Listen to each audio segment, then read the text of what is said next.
દેશમાં તો ઘણા બધા લોકો છે જે હનુમાનજીના ભક્ત છે.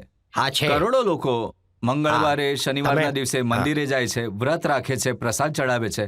તો હનુમાનજીએ તમને જ કેમ પકડ્યા?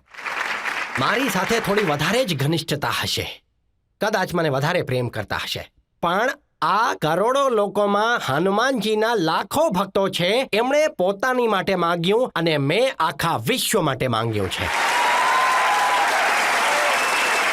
અને એટલે જ મને લાગે છે કે મારા અને બાકીઓમાં ફરક છે.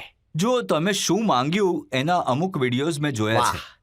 તમે લોકોને કહી રહ્યા છો કે તમારી પાસે જેટલું જોઈએ દાન આપી દો, પોતાનું બધું મકાન પચાવી આપી દો, લેશે. ફ્લેટ આપી દો, બંગલો આપી દો, ઘોડો આપી દો, ગાડી આપી દો, સોનું ચાંદી, બેંક એફડી, મંગળસૂત્ર, વીટી, પત્ની છોકરાઓ છોડી બધું મને આપી દો. આ મારું ડિસ્ક્લેમર હોય છે. હા, દરબારની પહેલાનું લોકોની જે ભાવનાઓ હોય છે કે આ ગુરુ પરંપરાના લોકો અને સાધુ લોકો દરબાર એટલા માટે લગાડે છે, ભગવાનને એટલે રાખે છે કે એમને કમાણીનું સાધન જોઈએ છે. અને હું તો મારા દરબારમાં બેનર લગાડીને માઇક ઉપર ઠોકી વગાડીને કહું છું કે અહીંયા કોઈ પણ પ્રકારના શુલ્ક કે ફી દક્ષિણા નથી લેવાતા. પણ જો તમે પોતાની જાતને શિષ્ય માનતા હો અને ગુરુ છું હું, તો ગુરુ પરંપરાના હિસાબે તમે કંઈ પણ આપી દો. જો તમે પણ આ ઇન્ડિયા ટીવીનું આ હાઉસ મારા નામ પર કરો